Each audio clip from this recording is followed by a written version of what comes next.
বৈষম্য বিরোধী ছাত্র আন্দোলনের নেতাদের উপরে হামলা হয়েছে, এতে ৩ জন আহত হয়েছেন। বৈষম্য বিরোধী ছাত্র আন্দোলন ও এনসিপি নেতাকর্মীদের উপর দুর্বৃত্তরা হামলা চালিয়েছে।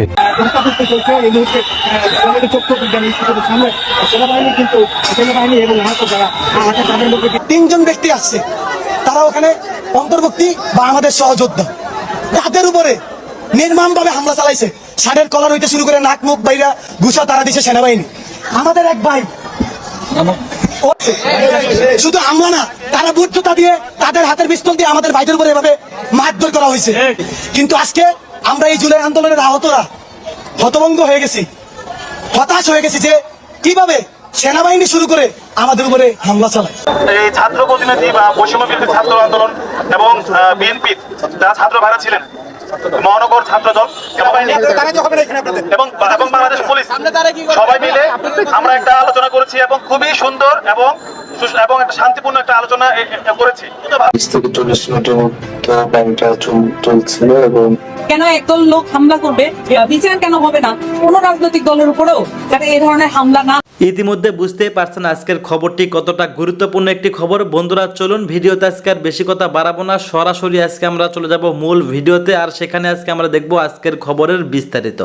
দর্শক বন্ধুরা, এই কি ঘটাই দিল এই মাত্র আপনার বিএনপি, আওয়ামী লীগ আর হচ্ছে জাতীয় পার্টি, এই 3 দলের আপনার জনগণ আর নেতা কর্মীরা সমন্বয় হয়ে এনসিপি পার্টি, সার্জিস হাসনাত, হান্নান মাসুদ আর হচ্ছে আপনার আরো আদার্স যেই নেতা কর্মীরা আছে এনসিপির, তাদের সবাইকে গণধোলাই। এখানে আপনার সার্জিস আর হাসনাত একটু কম পেটানি খায়, তবে সবচেয়ে বেশি মায়ের খায় হচ্ছে আপনার আদার্স যেই এনসিপি নেতা কর্মীরা আছে তাদেরকে।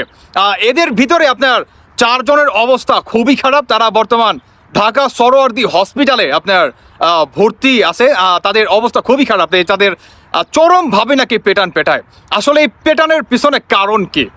কারণটি হচ্ছে যে আপনারা অনেকে জানেন যে ডক্টর ইউনূস তিনি লন্ডনে জনাব তারেক রহমানের সাথে একটা বৈঠক করে, আর এটাকে কেন্দ্র করেই একটা তীব্র একটা প্রতিবাদ জানানোর জন্যই তারা ঢাকার রাজপথে নেমে আসে। আর এই ঘটনা আপনার সামাল দেওয়ার জন্য পুলিশ, সেনাবাহিনী সেখানে অবস্থান নেন, যদিও তারা অনেক লেট করে আসে। আর এই লেট করাকে কেন্দ্র করেই বা তারা আসতে না আসতেই তার আগেই একচুটভাবে ব্যাপকভাবে আসলে পেটায় এই এনসিপি নেতাকর্মীদের। আসলে এনসিপি নেতাকর্মীদের বক্তব্য হচ্ছে যে ডক্টর ইউনূসের কোনো রাইট আসলে এনসিপি নেতাকর্মীরা নাকি দেয় নাই যে বাংলাদেশের আগামী নির্বাচন কবে হবে।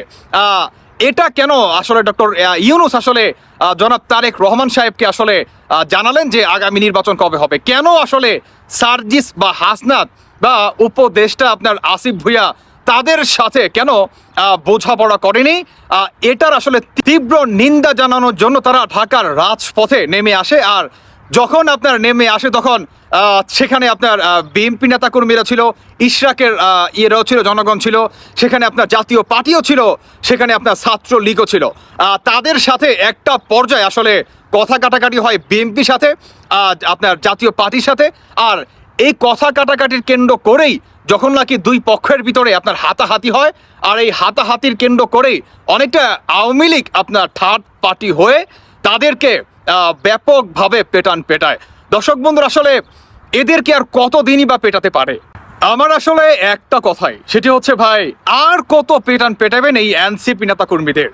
এরা এতটা মায়ের খাচ্ছে, এরা তো আসলে সুযোগ হচ্ছে না। অনেকটা আসলে এদের ক্যারেক্টার দেখতেছি আমি আসলে কুত্তার ন্যাঞ্জার মতো। যত একে বাইদা রাখেন সোজা হবে না। কুত্তার ল্যাঞ্জা যে কখনো সোজা হয় না, এটার আরও একটি প্রমাণ হচ্ছে এই এনসিপি নেতাকর্মীরা, যেখানে তাদের আসলে বা তারাই তো বসাইছে ডক্টর ইউনূসকে, তাই না? তো ডক্টর ইউনূস আপনার যুক্তরাষ্ট্র গেছে, সেখানে আপনার নির্বাচনকে কেন্দ্র করে জনাব তারেক রহমানের সাথে একটা বৈঠক করে আগামী নির্বাচন কবে হবে এটার একটা রুটম্যাপ ঘোষণা করেন।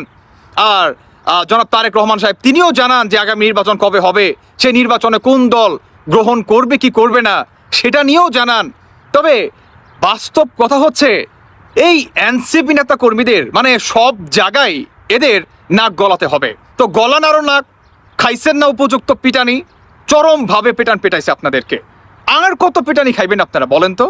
এবার একটু শান্ত হন, না হলে বাঁচতে পারবেন না। দেখেন নাই গতকালকে রাতে বিপিনুরকে চরম শিক্ষা দিছে বিএনপি, দিছে কিনা? কারণ ওনার মুখটা এত চলা চলে, তাই না? অনেকটা হিরো আলমের মতো অবস্থা হয়ে গেছে এই বিপিনুরের। এই এনসিপি নেতাকর্মীদের তো কদিন পরে বিশ্রাই পাওয়া যাবে না। বিশ্রাই মানে হারিকেন দিয়ে আপনি খুঁজে পাবেন না ভাই। এদের অবস্থা এত ভয়ঙ্কর হবে। আপনি বোঝেন 4 জন অবস্থা খুবই খারাপ, তারা ঢাকা সরোয়ার্দী হসপিটালে ভর্তি আছে। অবস্থা তাদের খুবই মানে আপনার খুবই খারাপ, শোচনীয় অবস্থা। আর এখানে আপনার সার্জিস আর হাসনাদের কথা যদি বলি, ওনারা তর্ক বিতর্ক করে, যখন নাকি একটা পর্যায়ে হাতাহাতি হয় সেখানে 2-4টা লাত্তি ঘুষি উষ্টা কিল তো খায় সমন্বয়ক সার্জিস আর হাসনা, সেখান থেকে তারা চলে যায়। কিন্তু গেলে কি হবে? আপনার মায়ের খায় কারা? যারা নাকি তাদের পিছনে ছিল বা তাদের সামনে ছিল, তারা তো সেখান থেকে সেফ এক্সিট নিয়ে চলে যায়। মায়ের খায় কারা? যারা নাকি পিছন থেকে বা সামনে থেকে বেশি পকপক করছে, ওই এক পোলটা বিরিয়ানির লোভে আসছে যে ভাই এনসিপি নেতাকর্মী যদি একবার ক্ষমতায় আসতে পারে, এনসিপি দল আপনাদেরকে বড় বড় পদ পদবি দেওয়া হবে, এটার নেশায় তারা আসছে। ভাই আমি একটা কথা বলবো যে যারা নাকি বর্তমান এনসিপির কথায় আপনারা ঢাকার রাজপথে বিভিন্ন জায়গায় আপনারা চলে আসবেন, একটু বাদ দেন ভাই, কেমন? দেশটাকে শান্ত রাখেন। কারণ বাংলাদেশের জনগণও আপনাদের পিছনে নাই ভাই। কারণ জনগণ বুঝে গেছে যে আপনারা কোন পন্থী, আপনারা বাঙালি পন্থী নাকি পাকিস্তানি পন্থী। এটা কিন্তু বর্তমান বাংলাদেশের জনগণ কিন্তু বুঝে গেছে। আর আপনাদের সমন্বয়কদের কথা যদি বলি, একে অপরের গোপন তথ্য, গোপন ভিডিও, মানে এমন এমন নোংরা ভিডিও ফাঁস হচ্ছে বর্তমান গণমাধ্যমে, মানে এগুলো নিয়ে আপনারা মুখ দেখান কেমনে? আবার এটার জন্য আপনারা তীব্র প্রতিবাদ করতে আসছেন।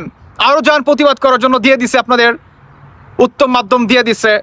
মাইরটা তো চরম মাইর খাইছেন, একদম 3 দলের কাছে গণপিটনি খাইছেন। আর কত মাইর খাইবেন আপনারা?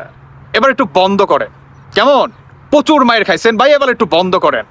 বোঝেন নাই? বাংলাদেশটাকে শান্ত রাখেন যদি আর ভবিষ্যতে না মাইর খাইতে চান। না হলে আপনাদেরকে খুঁজেও পাওয়া যাবে না বাংলা হারিকেন দিয়ে যে বাংলাদেশে এনসিপি নামে কোনো দল আসলো কিনা।